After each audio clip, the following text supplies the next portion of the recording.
参谋长，到，向总指挥报告，红军闻风而逃。是。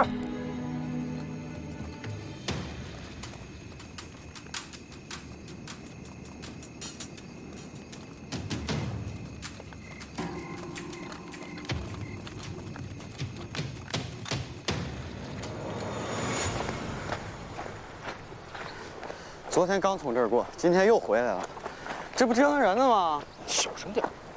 同志们加把劲儿啊！天黑之前必须到达指定站位。加把劲儿！跟你说两句。怎么？哎，我的教导员啊，我说你也太没心没肺了吧？听见了吧？牢骚。对啊。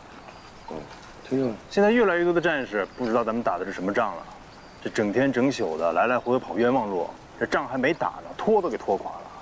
呀，有什么呢？个别战士没想明白，发几句牢骚很正常。哎呀，正常什么？我担心的是逃兵。哎，你还记得老唐说过那句话吗？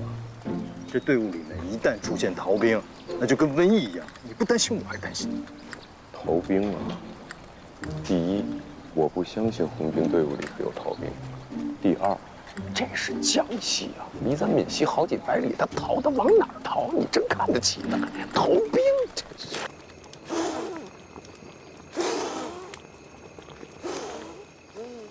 罗胖子啊，做好了吗？大家等着吃饭呢。马上好了，营长，这不是刚下锅吗？快点。营长，怎么了？集合部队，马上转移。哎，转什么移啊？大家气都还没喘顺呢，天亮再走。你天亮了，侦察机不就来了吗？你忘了上级的命令了，让咱们趁着夜色转移到小部一带，格外执行。下命令。军士们，把东西收拾干净，马上转移。都有了，马上转移，动起来，快！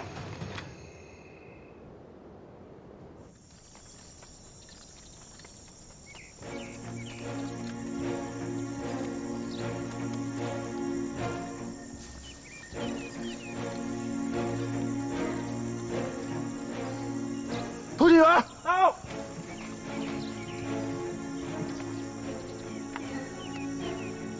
报告师座，我部已到达东部，红军闻风而逃。是。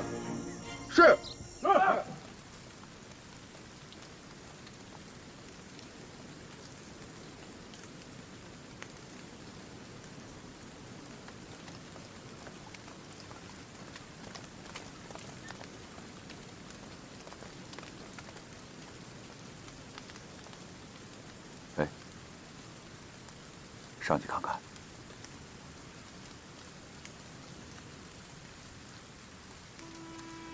同志们，我和陈营长为什么要上来呢？是因为这个地方，我觉得特别重要。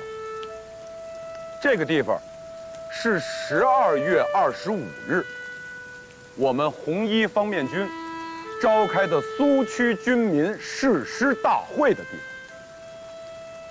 刚才我看了一眼2副对联，对联里的内容，我也认出来是谁说的话。谁呀？咱们前委的书记毛泽东，毛委员说的话。大家都知道啊，咱们独立营里头，陈营长的文化水平最高。那么我们接下来，请陈营长为大伙儿念念对联上的内容啊。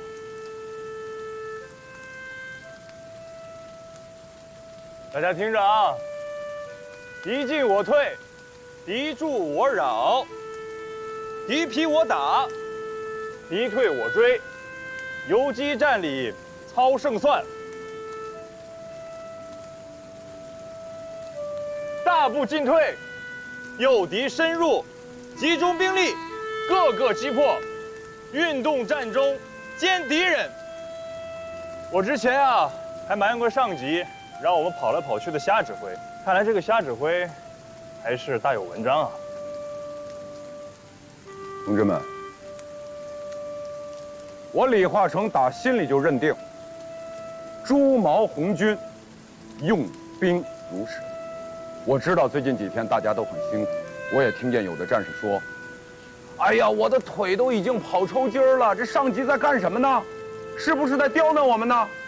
这些话我都听见了。但是同志们，我们可是红军，我问问大家，我们红军最重要的纪律是什么？服从、还有呢？严格、还有呢？遵守纪律，都对，但是不完整。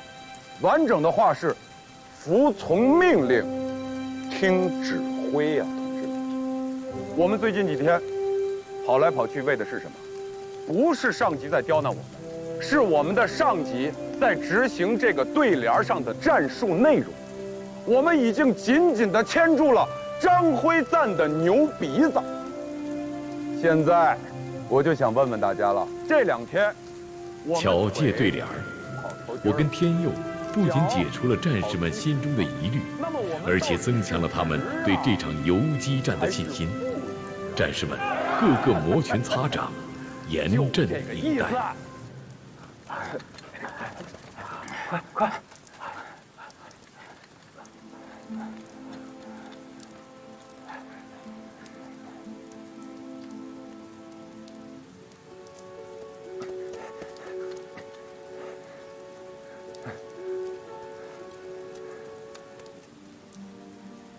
什么意思？枪响即撤。哼哼，明白了，这把是要玩死那个张辉瓒。那我们撤还是不撤？当然了，这是场好戏呀！哎，教头，哎，这没起上火呢，咱就撤啊！我说3连长啊，你耳朵不好使啊！枪响即撤，你现在枪响了吗？没有。对呀，没到撤的时候呢，等着。哦。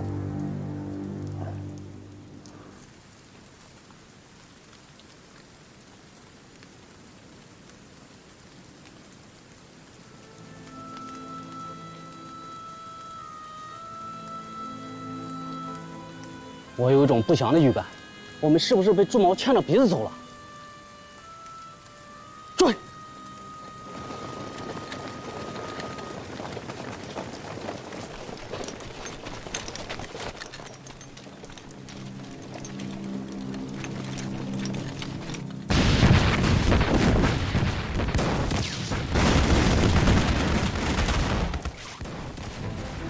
兄弟部队已经接着火了，那我们执行命令吗？撤呀！真撤！撤！传令，撤退！3连长，这个时候才撤。同志部队，撤！撤！你！哈哈，看来这朱毛红军徒有虚名啊！报告，总指挥命令先头部队天黑前再向前推进10里。命令部队加速前进。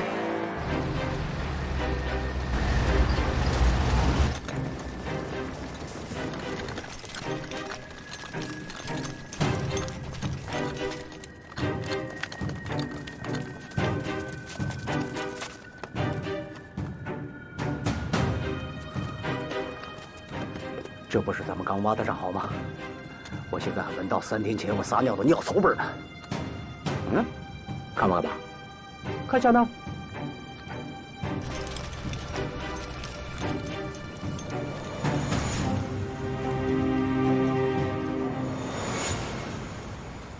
天佑，你看，该给张辉瓒料理后事了。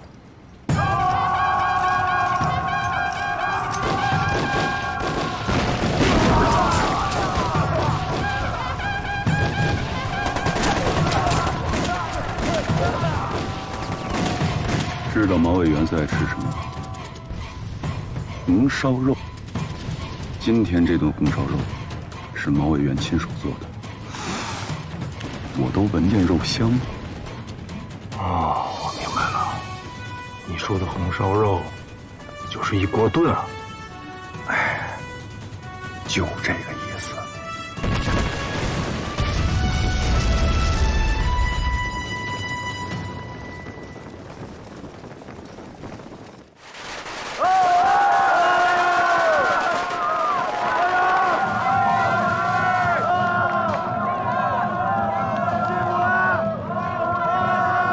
在毛主席和朱总司令出神入化的指挥下，红一方面军总前委深入分析敌情，按照诱敌深入的作战方针，把敌人引入到崇山峻岭之中，然后再集中优势兵力各个击破，5天内连打2个胜仗，歼敌1个半师，活捉前线总指挥张辉瓒，取得了第一次反围剿的胜利。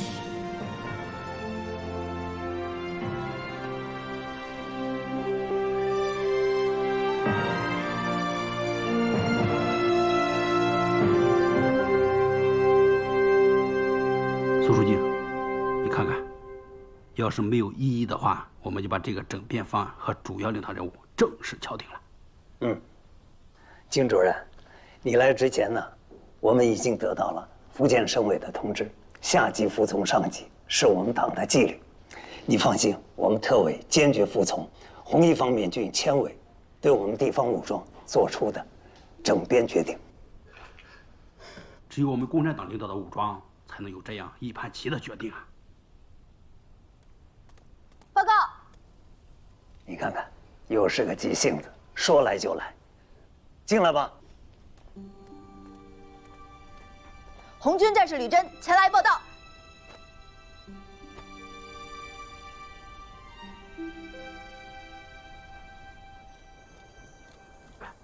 哎，把那个递给我。来，小心小心啊！哎，你先上去，你先上去。都忙着呢。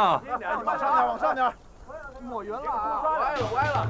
抹匀了。哎，罗叔，你看。偷懒呢！指导员，快上去，上去，看一下歪不？哎呦，嘿，哎，拿的东西真多呀！记得大姐。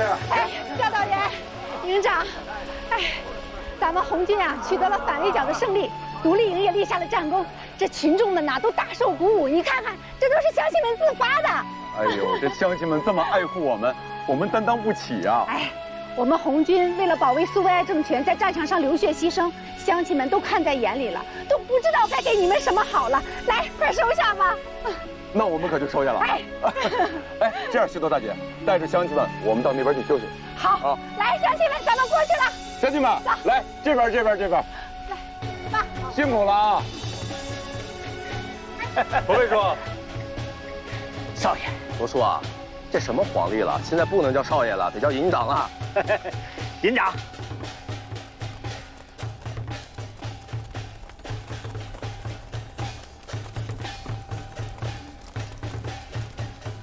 哎，那不是歌仙吗？啊？哪儿呢？哟，还真是哎！哎，小哥啊，我说你脸红了没啊？啊？谁脸红了？你说啥呢？你是不是喜欢人家呀？我什么时候喜欢人家？就是红了，你小子！你啊，你那头猪去哪儿了？你说我？冲！哎，头叔啊，哎，你不是发财去了吗？这怎么又回来了？什么？哪壶不开提了哪壶啊！过去的事就不提了。我现在要求进步，现在苏维埃缺人手，我这不跟西斗主席打下手呢，帮忙呢。刚才这些人啊，都是我挨家挨户去把他们找来的。辛苦了，还不把驼背说的东西接过来？哎，不用，讲吧，不用。来，我们走吧。走了，驼背叔。哎，少爷，哎呦，老庄，哎，你小心点啊，老庄回来了。哎，少爷，我当时后天暴动的时候，我就是我们这个队伍的人呢，你们得让我归队啊。该归队了，那得营长同意才行啊。庄上人，我是不是还欠你道歉啊？那都过去的事，咱就别提了。各位多多体谅。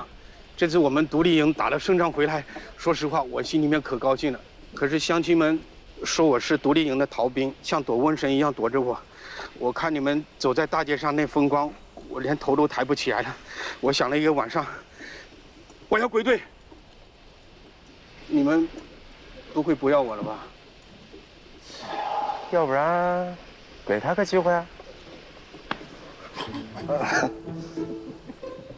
我想想啊，我们独立营现在好像缺一个后勤负责人，我觉得精英算盘肯定能把我们的吃喝拉撒睡打算得很好，是不是？哎呀，你还不赶紧信营长？我跟你说，哎，他行的，有这抠门的计算盘给咱管后勤，咱肯定饿不着。快，不是我还当官呢，就是这后勤全归我管呗。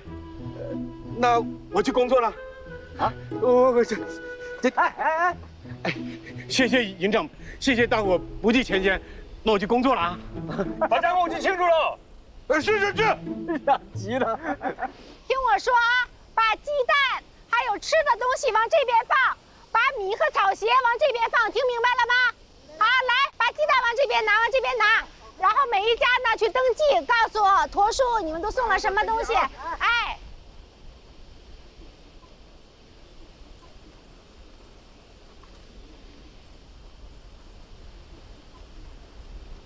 同志们，我们要趁着西兜大姐和乡亲们给我们送来的春风，八仙过海，各显其能啊！能唱的得唱两句，能说的可得说两句，把这个祝捷大会给它搞得热热闹闹的，好不好？好。这次咱独立营，我也这么想。营长，教导员，一会儿我想发言。你就别发言了吧，别到时候说不好又给我们惹麻烦。我觉得他这个想法挺好，干嘛拦着他？好什么呀？他那些旧习气，信口开河，万一说错怎么办？都是自己人，怕什么？说对了，大伙儿给你鼓掌；说错了，大伙儿给你兜上。一会儿看你的了。好。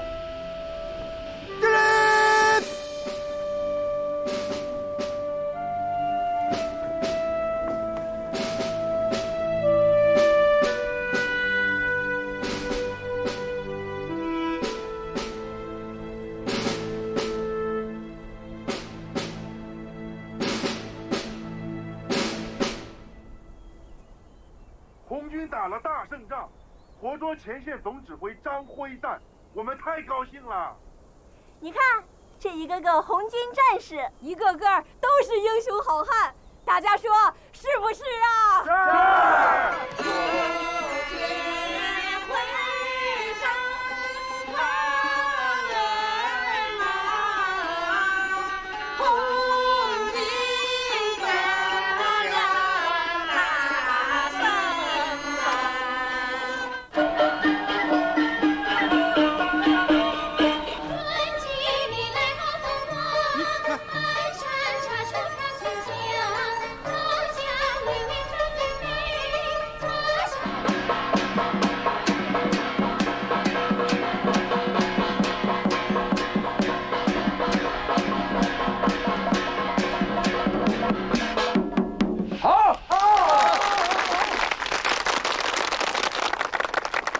红军真如神，忽然天降临，空有10万军，化作一锅炖，中将总指挥，束手就被擒。哎呦喂，我的娘，一定难保命。好，好。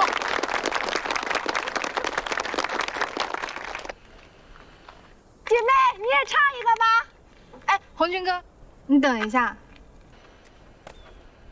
红军哥，你唱的太好听了，我想跟你一起唱。不行，我就是瞎唱，我们大家伙都想听你唱。哎，小哥，你必须要唱啊！你要不唱，你得后悔一辈子，是不是？啊！孙大哥，孙大哥，你瞎起什么哄？哎呀，吕小阁呀，吕小阁，咱大伙儿都知道，景妹子是咱们10里8乡的小阁仙，对不对？对。哎，人家请你唱个歌，你还磨磨唧唧。来一个，来一个，来一个，来一个，来一个，来一个，来一个，来一个，来一个，来一个，好，来一个，鼓掌。我有去，你有来，我们对着唱。但是我要唱的不好，你别怪我。唱歌就要有人和龙，兄妹开口对山歌喽。你猜小哥心里头在想什么？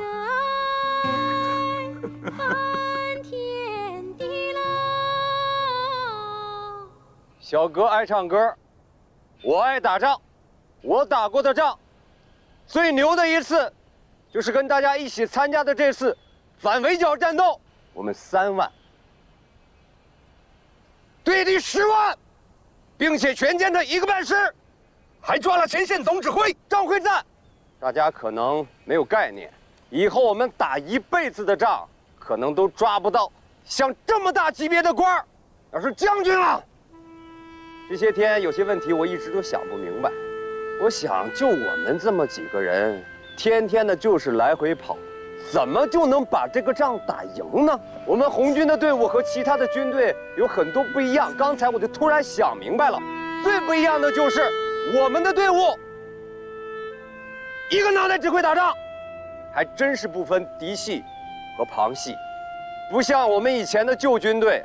从军到师到团到营，甚至到连，一打仗就想着保存自己的实力，让别人去死，这样的军队怎么可能能打赢我们呢？跟着红军的队伍干，一定能干出一番事业。说得好，全体起来！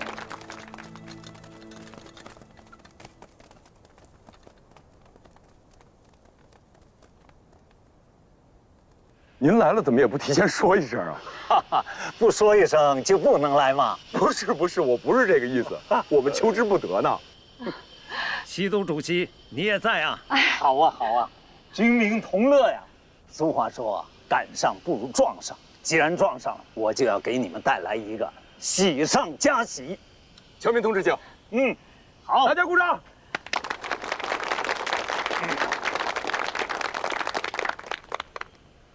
同志们，在这一次反围剿的战役中，我们地方武装最受上级表扬的是什么？那就是包括独立营在内的所有作战单位，在执行上级命令时表现得非常坚决。这就是这一次反围剿战役能取得全胜的根本保证。我还要对唐教官说的话做一个补充，那就是我们这支队伍是经过红四军第9次代表大会以后，政治、军事整训过的队伍。大家都明确了一点，那就是枪杆子绝对听从党的指挥。我们独立营就做到了这一点，这对一支刚刚组建不久的地方武装来说，相当的不容易啊！我要代表特委向全体指战员表示热烈的祝贺。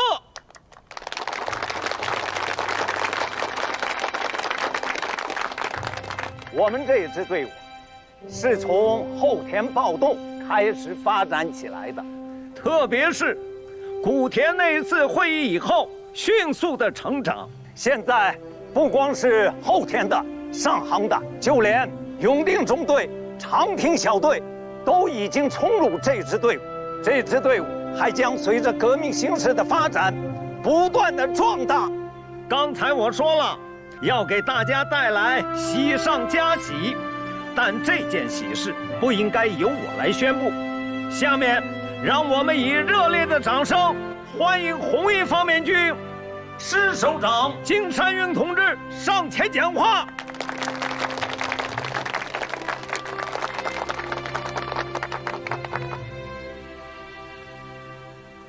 我先自我介绍一下，靳三运，红12军第36师政治部副主任。向首长敬礼。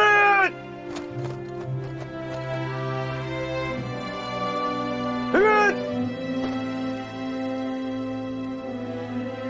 首长好，我是独立营教导员李华成。独立营长陈天佑。好，入列。是。我代表红12军36师师首长向同志们宣布，红12军政治部和福建省委省军区共同做的一项决定。此决定，苏区独立营归编于红12军第36师，并同时升格为独立团建制，任命李化成为政治委员，是；陈天佑为团长，是。你们这支部队故事很多啊，连总前委书记毛泽东同志都知道你们啊。总前委对你们寄予厚望。归编后，我第36师是如虎添翼啊！我代表师首长欢迎你们归编入列。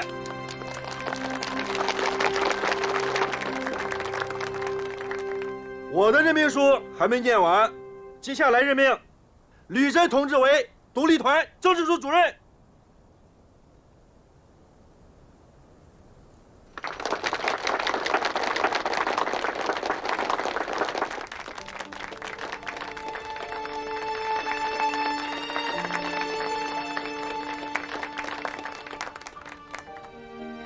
独立团政治处主任吕珍向政委、团长报道。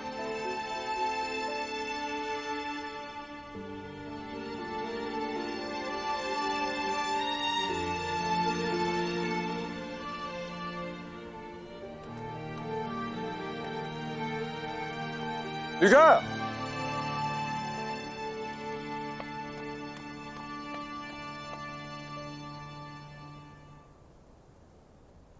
政治处主任吕珍同志。哎，咱俩还没握个手呢吧？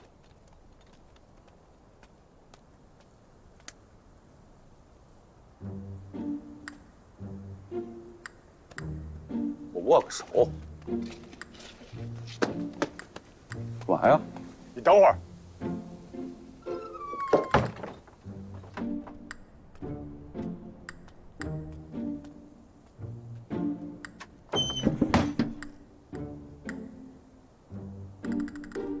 哥，你抽什么风啊？别叫我哥。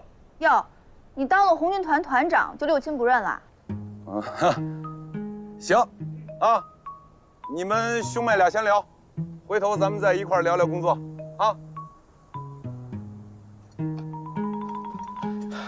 政委啊，甄大小姐不是回来了吗？我得去看看她。这儿没什么甄大小姐。啊，对，吕主任，我得去看看她。我都被轰出来了，你见得着吗？为什么呀？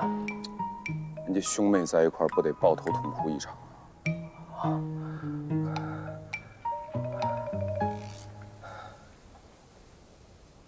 说老实话，你怎么来的？上级任命来的。不可能！上级已经宣布了我的职务了，你不会反对吧？别在这跟我装了，怎么可能那么巧的事儿？啊，上级就让你到我跟他的部队来当政治处主任，就是这么巧。组织任命我来这个团，我就来了，不是我自己选的。坐下。坐下。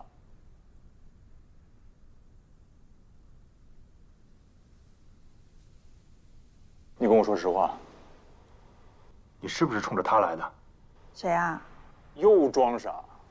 你自己忘了？16、17那年，你跟你爹娘翻脸，跟他有关系吧？这么多年都过去了，你可别给我死灰复燃。那我记得当年是我娘非逼着我嫁给县警察局长的儿子，我才赌气说的，宁愿嫁给小长工，也不进那个丑八怪的家门。你还当真了？那他逃出去了，你不紧接着也离了家吗？他是他，我是我，我又没有跟他一起约好出走的，只不过时间上凑巧而已嘛。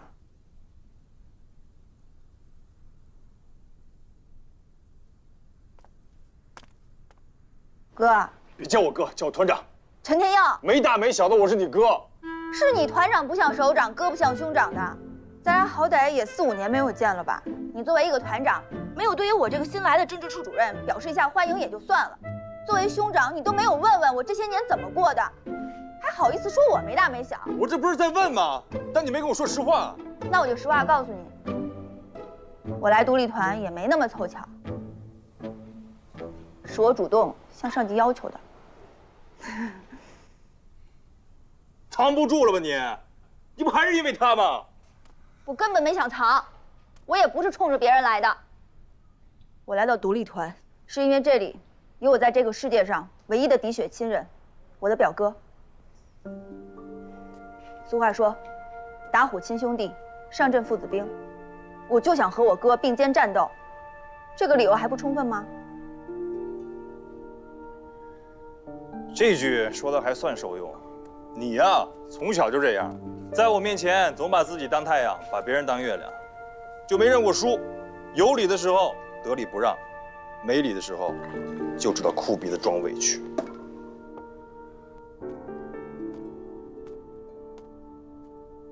啊。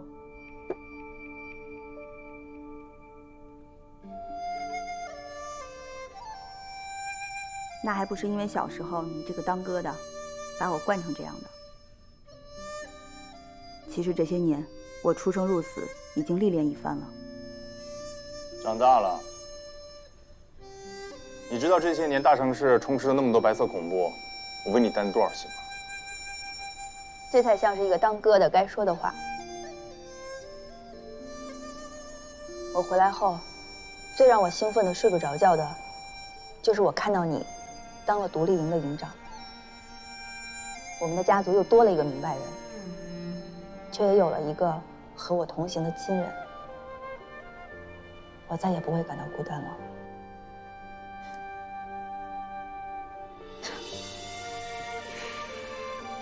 你别拿我当挡箭牌，你到独立营来不可能只是因为我。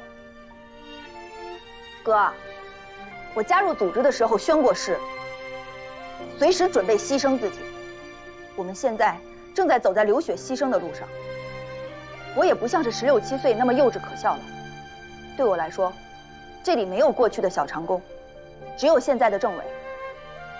我是来给他当助手的。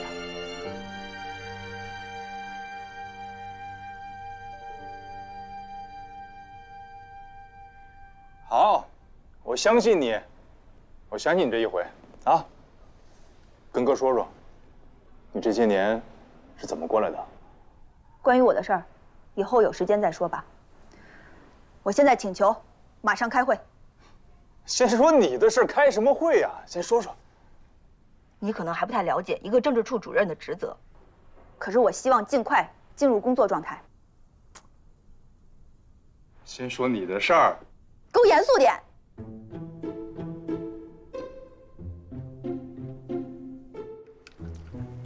吕主任，客气话咱就不多说了啊，欢迎词咱也不讲了。独立营升格为独立团，如果仅仅停留在编制上的升格，我觉得就没有什么意义。我认为最关键的是咱们这个核心心往一块想，把这支部队在思想和政治上提升一大截。只有这样，我们才能带领这支部队无往而不胜。哎，你就说怎么做。我想听听吕真同志的想法。政委，你是想给我个下马威呢，还是想考察考察我够不够当独立团政治处主任的资格呢？不是，我真的想听听您的想法。好，既然你点了名，那我也愿意说说我的想法。好，请说。我来独立团任职之前，师首长找我谈过话。蒋介石已经在调兵遣将，准备开始对苏区发动第2次大规模的进攻。从3克龙岩到3省会剿，再到反围剿，我们已经跟他们交过很多次手了，把他们摸得透透的。再来，也就是老高一贴的事儿。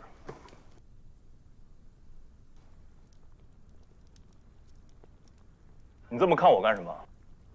我说的是事实，不信你问华成。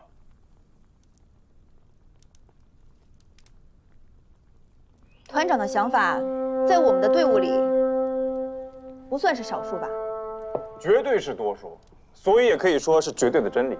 有时候真理会在少数人这一边，而且在我看来，这恰恰是现在最危险的思想苗头。你别一来就拿大话吓唬人。我觉得吕主任这个不算是大话吓唬人。啊，您接着说。随着土地革命、苏区形势的进展和苏区地盘的扩大，国民党统治者剿灭我党的决心和行动也越来越疯狂，苏区的形势也势必会越来越严峻。如果只打了几场胜仗，我们的指战员就会以为敌我力量不过如此的话，那我们对未来的困难就会缺乏认识和思想准备。哎，我跟你说啊，你这话在这屋说说就得了，可别让外面人给听见了。我们这队伍刚打了胜仗，欢欣鼓舞着呢。你这一来这冷水浇谁呢？你这叫扫兴。我认为这盆冷水浇得很及时。您接着说。你们这一唱一和的，行，我离开，你们唱双簧吧。陈天佑，陈天佑，什么态度？什么态度？李真同志说的不对吗？反正人家说的话句句我都听进去了。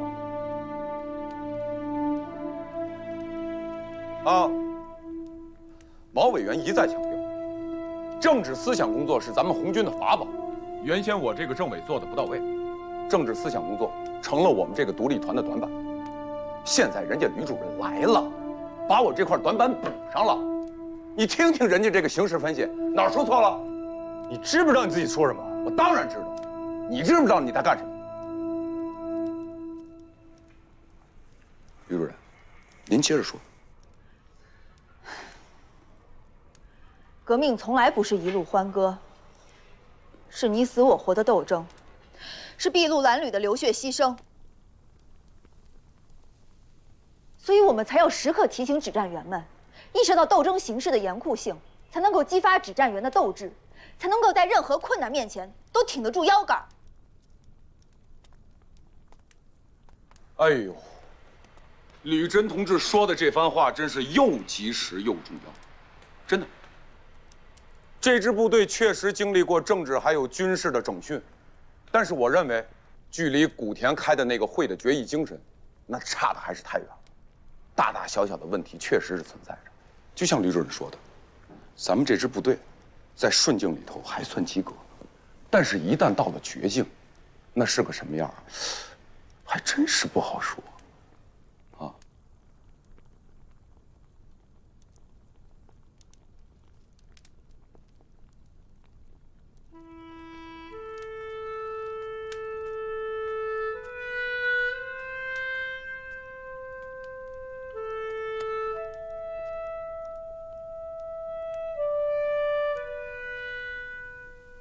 我们的导师列宁同志说过，堡垒最易从内部攻破。我认为，组织机体是否健康纯洁，和指战员的信仰是否坚定，才是决定我们的红旗能够打多久的关键。信仰这个东西是放在心里的，用眼睛是看不到的，你明白吗？所以才用时间和斗争来考验。顺境看不出来，在逆境和绝境当中，一个没有信仰的人是经受不住考验的，是会马上暴露出本性的。吕真同志讲得非常对，我就是个长工的儿子，肚子里头也没有几滴墨水。您呢，政治水平、马克思主义的理论，各方面都比我强，以后这支部队靠您了。哎，团长，你还没发言呢。我还需要发言吗？我看你们聊得挺投机的。再说我也没有什么需要补充的了。不是。会没开完，你去哪儿啊？撒泡尿，憋着不行啊！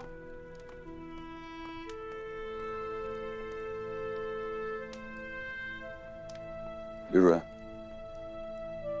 请坐。吕主任的话都记下来了，都记下来。一字不落啊。好。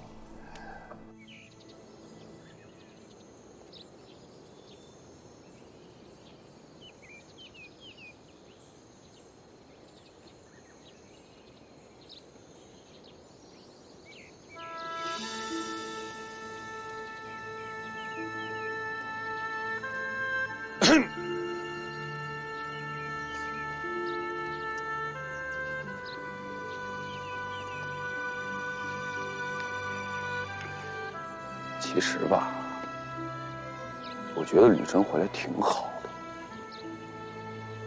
真的。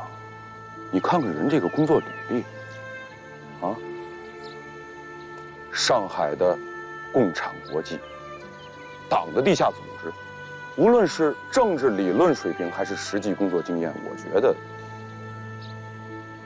都比我强。哼，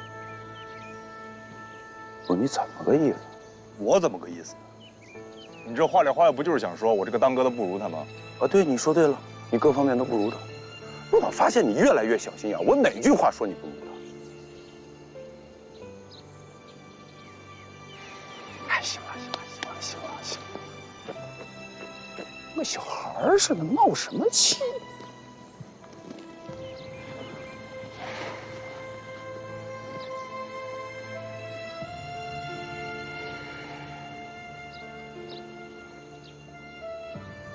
哎，问你个事儿呗。说，雨珍当年是因为什么离家出走的？我不想告诉你。我给你块糖吃，2块。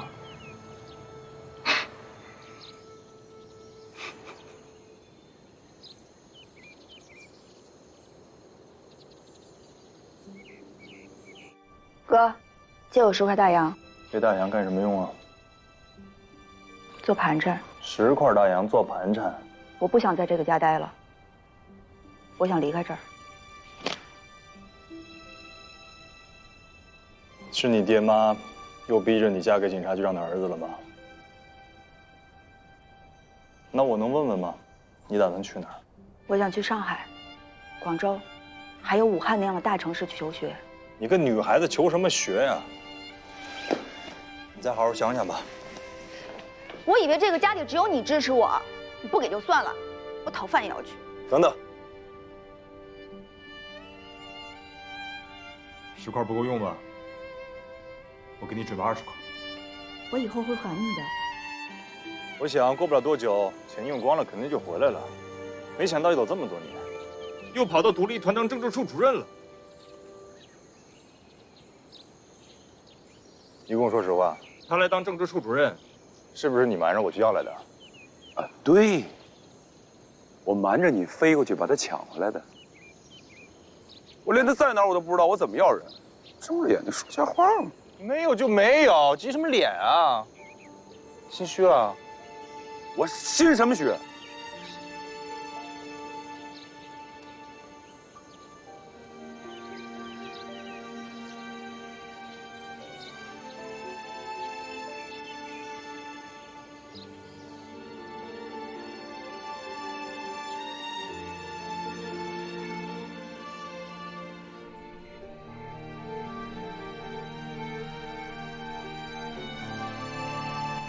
石首长找我谈过话，蒋介石已经在调兵遣将，所以我们才要时刻提醒指战员们，意识到斗争形势的严酷性，才能够激发指战员的斗志，才能够在任何困难面前都挺得住腰杆。其实我真心希望我们每一个人都向我们组织提出入党申请。为什么？因为一支部队的党员多了，那么这支部队的正气就多了。既然党的领导说了算，你就应该第一个入党。你文化水平比我高，你写一份入党申请它不难，对吧？好，我感谢你。不过这事儿你说了也不算，不得上级批准吗？上级批不批准那是上级的事儿，写不写那是你的事儿。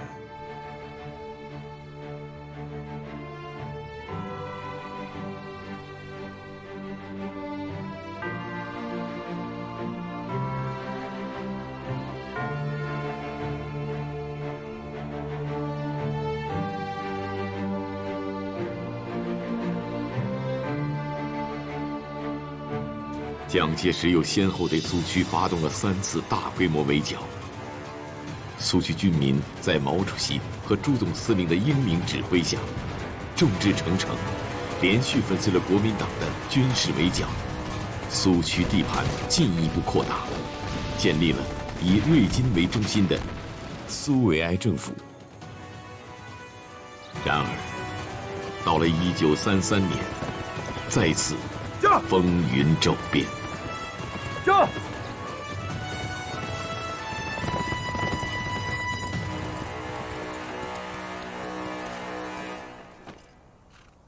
文员，通知各营部属官到团部开会。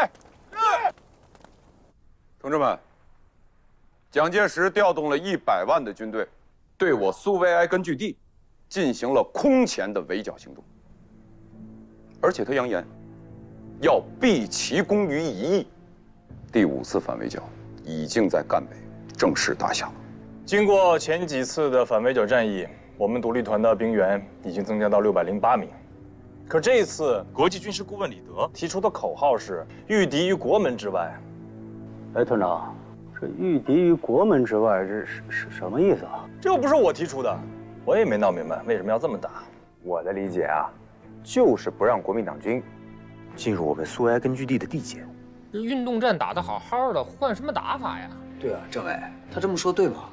政委就是啊。有必要在字面意义上较真吗？有必要在军事方针上讨论吗？军事方针是上级定的，是我们定的吗？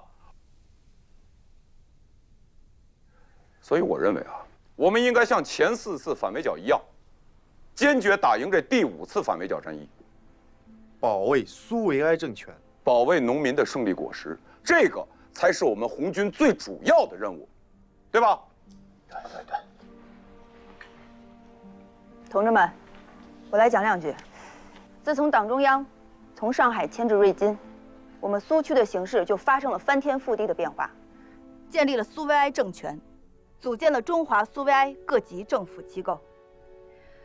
我们人民群众当家作主，苏区一片莺歌燕舞，这也更令国民党反动派感到寝食难安，亡我之心更烈，也是必然。但是这第5次反围剿战役与之前有着很大的不同。这一次是在党中央的直接领导下，集全党、全军和我们全苏区之力保卫苏维埃。最令人鼓舞的是，由共产国际的军事顾问李德同志亲自担任战役指导。所以我认为“御敌于国门之外”这个口号非常有力。这个姓李的是干什么的？没听说过呀。哎，这个李德呀，还不姓李。李德同志是共产国际派来的军事顾问，原名叫奥托·布劳恩，是一位毕业于苏联军事学院的专家。主任，这什么加不加的呢？我倒不懂啊。我就觉得吧，打仗啊，这哪条路哪条河，他得摸清楚，是不是？你说这是一个洋人，他能识咱们这儿的水性吗？你万一这是党中央的决策，不是我们基层部队可以讨论的。下面，我想提几点要求。好了，作战命令随时都可能下达，各营的主官回去做好出发的准备。散会。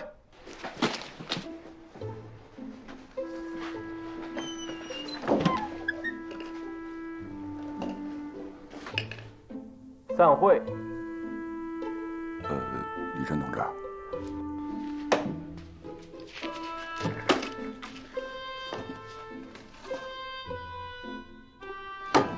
耍脾气，你又犯病了是吧？推我干嘛？人家话说完了，你就散会。不是他倒不觉得一张嘴什么时候是个头啊？那你不让人家把话说完啊？说那些空话有什么用啊？怎么叫没用？现在谈工作。没事，那是我妹妹，人家是政治处主任。那是我妹妹，我心里有数。我知道你心里头烦什么。你知道你还在这管？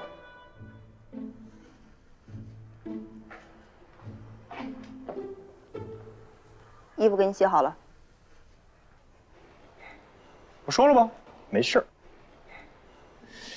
啊，谢谢啊。那我还真是白抹稀泥了，兄妹情深啊。我去撒泡尿，你们俩聊吧。你别走，憋着。怎么了？我个人下不来台，我不计较了。但今天藏在你们2个心里的暗鬼，我今天必须给揪出来。我跟你一块儿去。走啊！你们给我坐下。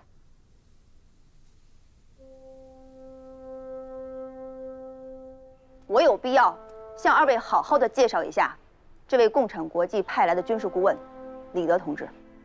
李德同志是我早在上海工作时候就听说过的，他是一位对苏联红军的各种战力都了然于心的知名军事家。你们别只陶醉在前4次反围剿战役的胜利中，苏维埃形势已经不是前几次反围剿战役时的苏区了。小打小闹的游击战已经无法适应大规模的兵团作战了，而红一方面军又没有这种大的战地战的经验，所以李德同志作为战役的军事顾问，是党中央的英明决策。作为政委和团长，你们不能对此有丝毫的存疑。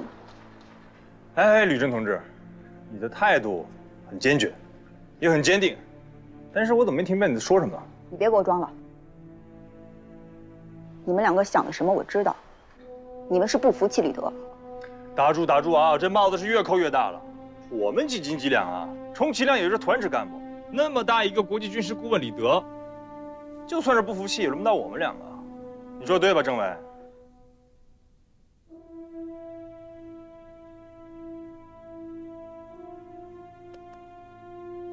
表个态。他要是敢在这件事上和你站在一个立场上，我就向上级报告。那你去报告吧。这件事情我们俩想的真一样。人呐，水土不服就会得疟疾，道理是一样的。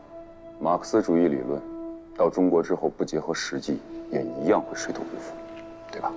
你这话有问题。这话不是我说的。谁说的？毛主席。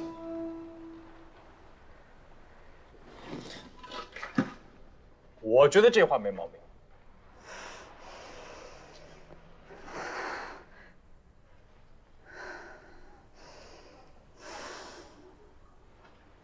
我知道你们崇拜毛主席，我自己对毛主席也充满了崇敬。可毛主席现在是我们苏维埃的主席，马上要打仗了。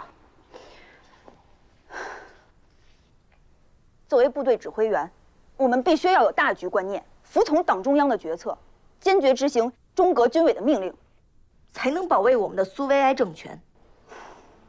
这才是我们红军当前的最高政治任务。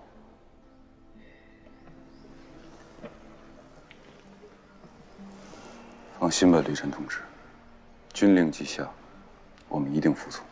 但是也请允许我们有自己的想法吧。就是啊。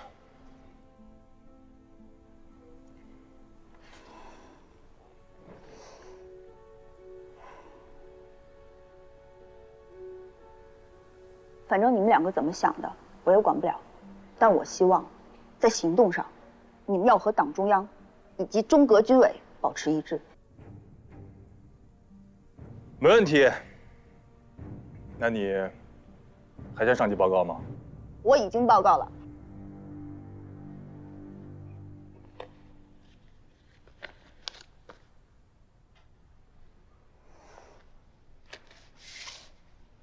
这是市政治部关于批准陈天佑同志入党的批复函，请政委定个时间，为他举行宣誓仪式吧。太好了，赶快吧，要不然一打仗来不及了。